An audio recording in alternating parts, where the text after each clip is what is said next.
जय श्री सीताराम।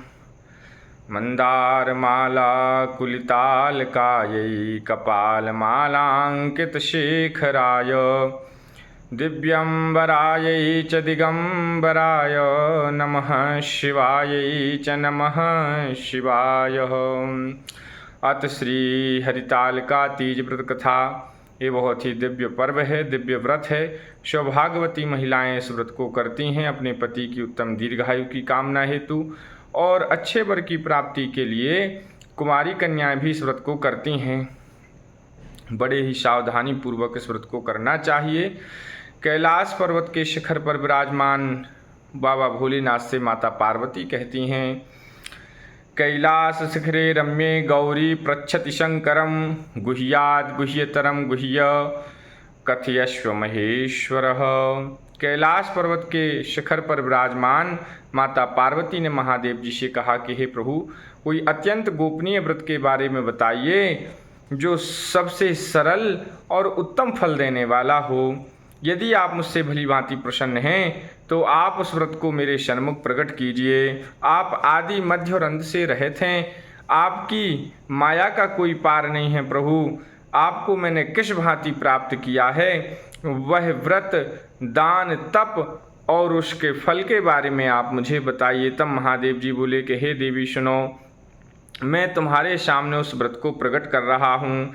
जैसे देवताओं में विष्णु, ब्राह्मणों में चारों वर्णों में ब्राह्मण, नदियों में गंगा, पुराणों में महाभारत, वेदों में सामवेद और इंद्रियों में मन श्रेष्ठ होता है, उसी प्रकार सभी व्रतों में उत्तम यह व्रत है।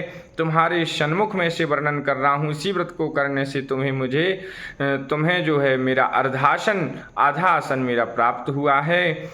उसी व्रत को मैं वर्णन कर रहा हूँ। सुनो, भादो मास के शुक्ल पक्ष में हस्त नक्षत्र से संयुक्त जो तृतीया तिथि होती है, उसी दिन यह व्रत किया जाता है। इस व्रत का अनुष्ठान करने मात्र से मनुष्य जो है समस्त पापों से मुक्त हो जाता है। सुनो, पहले तुमने हिमालय पर्वत पर बाल्य अवस्था में बड़ा कठिन तप किया है और 12 वर्ष तक केवल नीचे की ओर मुख करके धुएं का पान किया, धूम्र का पान किया। फिर 64 वर्षों तक केवल बेल के सूखे पत्ते खाए और बड़ी कठिन तपस्या करी। फिर माघ के महीने में जल में रहकर तपस्या करी, बैसाख के महीने में अग्नि में रहकर तपस्या करी और श्रावण के महीने में वर्षा में रहकर तप करती रहीं। तुम्हारा तप देखकर तुम्हारे पिता को बड़ी चिंता हुई और वे विचार करने लगे, सोचने लगे कि ऐसी तपस्वी कन्या का विवाह मैं किसके साथ करूँगा। उसी समय देवयोग से नारद जी वहाँ पर आ गए। जब नारद जी को तुम्हारे पिताजी ने देखा तो उन्होंने पादरगाच मुनि के द्वारा उनका स्वागत किया, पूजन किया, वंदन किया और आसन पर बैठाया और कहा कि नारद जी, मेरा बड़ा भारी मेरा भाग्य है जो आप मेरे घर में पधारे हैं। बताइए मेरे लिए क्या आज्ञा है। तब नारद जी ने कहा कि हे राजा हिमाचल, मुझे भगवान विष्णु ने ही भेजा है और ब्रह्मा, शिव, इंद्र आदि में सबसे उत्तम भगवान नारायण ही हैं, सबसे श्रेष्ठ वही हैं। इसलिए मेरा मत है कि आप अपनी पुत्री का विवाह भगवान विष्णु के साथ कर दें। ऐसा कह के नारद जी वहाँ से अंतर्ध्यान हो गए। ये बात जब भगवती पार्वती को पता चली तो वे अत्यंत दुखी हो गईं, विलाप करने लगीं और रोती हुई अपनी सखी के घर पहुँची, जो आली नाम की सखी थी। उनके सामने विलाप करने लगी। सखी ने पूछा, देवी पार्वती बताओ तुम्हारी चिंता का कारण क्या है।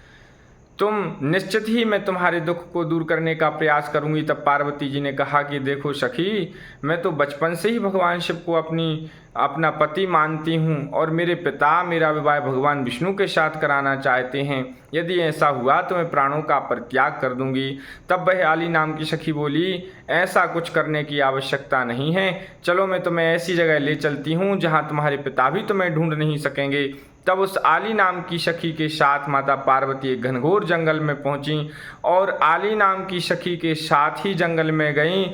इसलिए इस व्रत का नाम हरितालिका पड़ गया। और वहां जाकर एक नदी के किनारे भगवती पार्वती ने बालू का शिवलिंग बनाया और उसी का पूजन किया विधि विधान से और विविध प्रकार के फलों से भगवान शिव का पूजन किया, रात्रि जागरण किया। उसी समय भादो मास के शुक्ल पक्ष की हस्त नक्षत्र से संयुक्त तृतीया तिथि आ गई और उनके पूजन से भगवान शिव प्रसन्न हो गए और आकर सन्मुख प्रकट हुए और कहा कि देवी पार्वती वरदान मांगो, मैं तुम्हारी इस व्रत से, तुम्हारी इस साधना से प्रसन्न हूँ।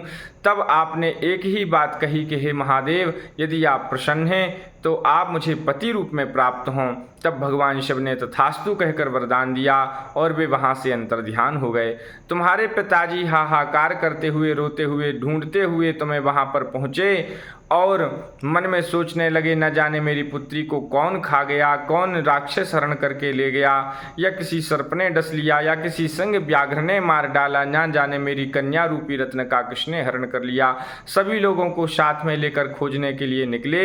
हे देवी पार्वती, प्रातःकाल होने पर तुमने वह शिवलिंग नदी में विसर्जन किया, व्रत का पारायण किया। इतने में तुम्हारे पिता भी तुम्हें खोजते हुए वहाँ पर पहुँच गए। दोनों कन्याओं को, तुम्हें और तुम्हारी सखी को वहाँ पर देखा, दौड़ते हुए गए और तुम्हें अपने हृदय से लगा लिया और बोले, बेटी तुम इस घने जंगल में क्यों चली आई, यहाँ तो बड़े ही हिंसक पशु रहते हैं। तब आपने कहा कि हे पिताजी, जब मैंने ये बात जानी कि आपने मेरा विवाह भगवान विष्णु के साथ तय कर दिया है तो ये बात मुझे ठीक नहीं लगी, क्योंकि मैं तो बचपन से ही भगवान शिव की आराधना में लगी हुई हूँ और बचपन से ही शिव को अपना पति मानती हूँ। पिताजी, यदि ऐसा नहीं हुआ तो मैं शरीर को त्याग दूंगी।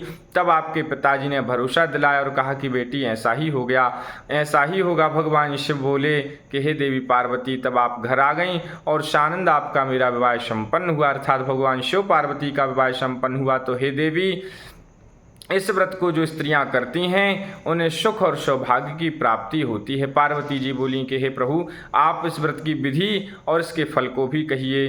तब भगवान शिव बोले कि हे देवी, यह व्रत भादव मास के शुक्ल पक्ष में तृतीया तिथि में हस्त नक्षत्र में यह व्रत किया जाता है। सायंकाल की वेला में और रात्रि के 4 पहरों में भगवान शिव का पूजन किया जाता है। सुंदर मंडप बना करके, केला का मंडप बना करके, केला के सुंदर वृक्ष लगावें, बंधनवार लगावें, सुंदर रेशमी वस्त्रों से उसे आच्छादित करें, सुंदर चंदोवा लगावें और मंडप के नीचे भगवान शिव की स्थापना करें, शिवलिंग स्थापित करें और पंचामृत से विधिवत पूजन करें। विविध प्रकार के उपचारों से पूजन करें, विविध प्रकार के पुष्पों से, फलों से भगवान का पूजन करें और विविध प्रकार के पकवानों, व्यंजनों को बनाकर भगवान को भोग अर्पित करें और रात्रि में जागरण करें, कीर्तन करें, भगवान का स्मरण करें, ध्यान करें। इस प्रकार से इस व्रत को करना चाहिए। जो स्त्रियां इस व्रत को नहीं करती हैं वे बार बार कई जन्मों में बंध्या एवं विधवा का दुख भोगती हैं।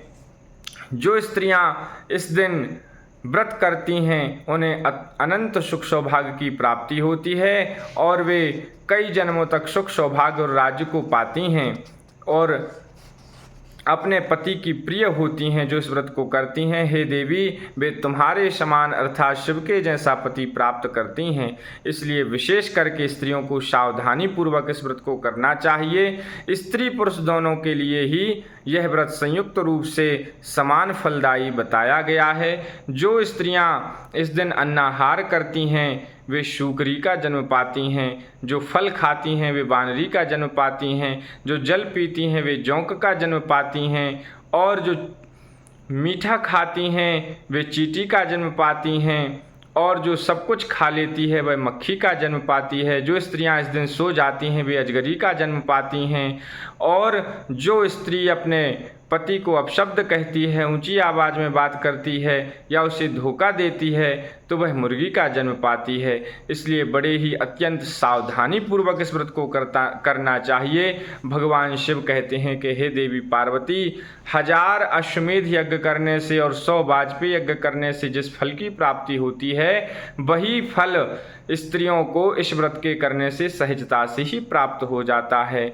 इसलिए जो भी स्त्रियां इस व्रत को करती हैं वे इस लोक में सुख सौभाग्य को भोगती हैं और अंत समय शिवलोक को प्राप्त होती हैं। बोलिए शंकर भगवान की जय।